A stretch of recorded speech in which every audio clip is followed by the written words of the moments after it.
जो कहते थे बाबा साहब अंबेडकर के पुतले फूंक कर कि इन्होंने पूरे हिंदुत्व का बेड़ा गर्क कर दिया, हिंदू कोड बिल का जो विरोध करते थे 56 में, आज वो संविधान चिल्ला रहे हैं। आप तेजस्वी की तुलना देश के प्रधानमंत्री से करते हैं। देश के प्रधानमंत्री ने जो हालत की है देश की, एडीआर की रिपोर्ट कहती है 600% हेट स्पीच बढ़ गया है। तो ध्रुवीकरण कौन करता है ये पूरा देश जानता है। तो इलेक्शन कमीशन की सब पैरवी करके ढाल बन के पूरी बीजेपी क्यों खड़ी हो जाती है? सब जुडिस मैटर तो नोटबंदी का भी चल रहा था, नोटबंदी बहुत अच्छा है, कौन वकालत कर रहा था।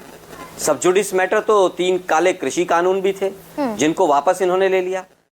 पिक्चर चालू करो बे।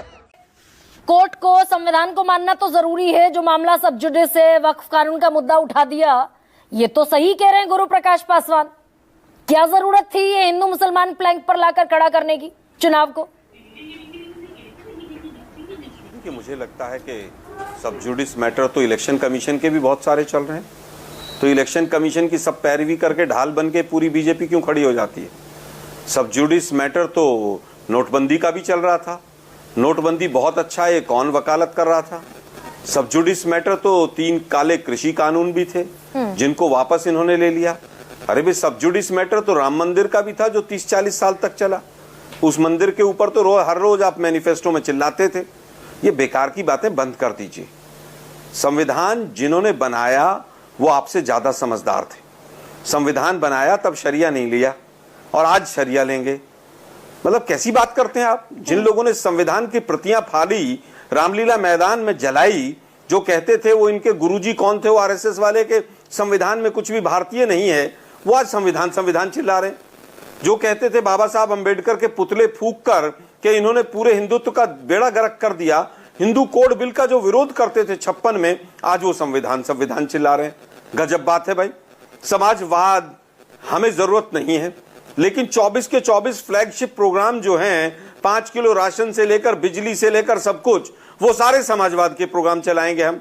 हालत यह है कि 1% के पास 1990 में 34% रिसोर्सेज थे, आज 57% हो गए। लेकिन इनको समाजवाद की जरूरत नहीं है, इनका तो अडानी बैठा हुआ है, सब कुछ अडानी को दे दो, इनको कहां समाजवाद की जरूरत है। गिनी कोफिशिएंट। अरे भाई, गिनी कोफिशिएंट एक मेथड है केवल, उसको कोई अपने हिसाब से यूज करता है, कोई दूसरे हिसाब से यूज करता है। मैं तो पूछ रहा हूं, अगर आपने इतना ही अच्छा कर दिया तो किसान की आमदनी क्यों घट गई? सुसाइड रेट क्यों बढ़ गया? 27 करोड़ लोग बीपीएल से ऊपर आ गए, बिलो पावर्टी लाइन की डेफिनेशन पता है पूरे देश को? अगर पता हो तो पूरा शो बता के जाना। कोई भी 17 बार 16 बार पार्लियामेंट में पावर्टी लाइन पूछी गई कि है क्या इस सरकार की।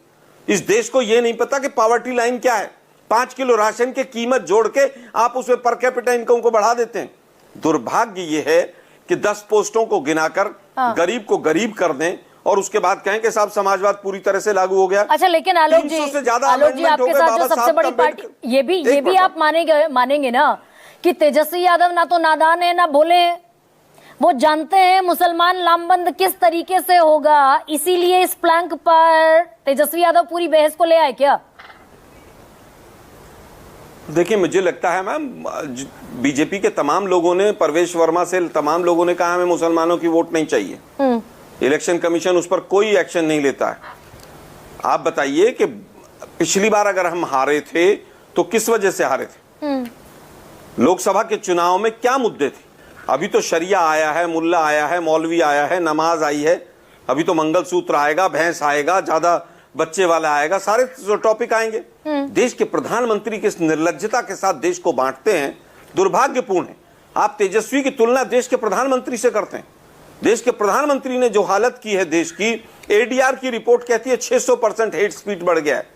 तो ध्रुवीकरण कौन करता है ये पूरा देश जानता है। नहीं तो मनमोहन सिंह का बयान जिसे ग्राउंड बनाती है बीजेपी, मनमोहन सिंह का वो बयान, डॉक्टर मनमोहन सिंह का, जिसे बीजेपी ग्राउंड बनाती है कि संसाधनों पर हक अल्पसंख्यकों का है, माइनॉरिटी का है, मुसलमानों का है स्पेशली। देखिए मैम, दिक्कत यह है कि बीजेपी का झूठ का जो तंत्र है वो बहुत बड़ा भारी है। आप ही तमाम प्रवक्ताओं ने, तमाम जर्नलिस्टों ने उसको क्लैरिफाई किया है। अगर पूरा स्टेटमेंट देखेंगे तो उसमें ओबीसी भी है, जो पिछड़े हैं वो भी है, सब कुछ है उसके अंदर। लेकिन मोदी जी का एक स्टेटमेंट था कि आलू डालेंगे सोना निकलेगा, स्टेटमेंट मोदी जी का था, चिपका दिया कांग्रेस के ऊपर। राहुल जी का था। राहुल गांधी ने कभी ऑर्डिनेंस नहीं फाड़ा। मैं न्यूज 24 को मैं चैलेंज करता हूं कि प्रेस क्लब में राहुल गांधी ने कभी ऑर्डिनेंस प्रधानमंत्री गोल वाला बंडल फाड़ा बनाकर साइड हो रख तो दिया दिखाइएगा जरूर। हाँ, गोल बंडल बनाकर साइड रख दिया था। मैं फिर कहूंगा लेकिन ये मुसलमान परस्त होने का जो आरोप नहीं है, रखा था उसमें ऑर्डिनेंस नहीं मैडम। उसमें एक मिनट गरिमा जी, उसमें ऑर्डिनेंस था ही नहीं। जो पेज फाड़ने वाली जो पिक्चर है वो 2012 के चुनाव की सपा या बसपा का कोई मैनिफेस्टो था, उसको फाड़ा था कि मैं इन मैनिफेस्टो को इन्होंने कुछ लागू नहीं किया, मैं इसको फाड़ के फेंकता हूं। अच्छा, ये डेविएट हो जाएगा मामला, लेकिन दोनों चीजों को क्लब अप कर दिया। ठीक है, आपने अब वापस क्लैरिटी आता दे हूं, दी। आलोक जी, एक मैं सेकंड, वापस आता हूं। ये जो मुसलमान परस्त होने का टैग है जो बीजेपी लगाने की कोशिश में है, आप इधर की पॉलिटिक्स करते हैं, वो इधर की पॉलिटिक्स करते हैं, लेकिन 17% मुसलमान है मैम देखिए, और बाकी बचे जितने भी हैं 83% वो rest of the people of Bihar है। ये नैरेटिव भारी पड़ेगा क्या विपक्ष को अगर हिंदू मुसलमान हो गया तो? देखिए मुझे लगता है बरगलाने का काम बीजेपी का स्वतंत्रता से पहले ही रहा है। गुरु प्रकाश मेरे छोटे भाई हैं, इन्होंने कहा जामिया में रिजर्वेशन, अलीगढ़ मुस्लिम यूनिवर्सिटी में रिजर्वेशन। अरे भाई, दोनों सेंट्रल यूनिवर्सिटी आप लोग पकड़े चल रहे हो, रिजर्वेशन लागू कर दो। किसने मना किया? 11 साल हो गई सरकार चलते चलते। अच्छा, ठीक है, किसी ने मना किया है क्या?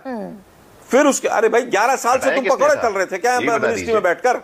ये देश के प्रधानमंत्री बकवास करते रहते हैं मंचों के ऊपर जाकर, रिजर्वेशन क्यों नहीं लागू करते? ठीक है, आलोक शर्मा और गुरु प्रकाश पासवान, एक मिनट रुकिए भाई, मुझे आगे बढ़ने दीजिए सर, एक सेकंड, थोड़ा समय कम है, मैं मेरे पास 2 मेहमान। एक मिनट आलोक जी, समय कम है मेरे पास, रुकिए ना प्लीज एक सेकंड। ना रुक जाइए एक सेकंड, मैं वापस लौटूंगी, समय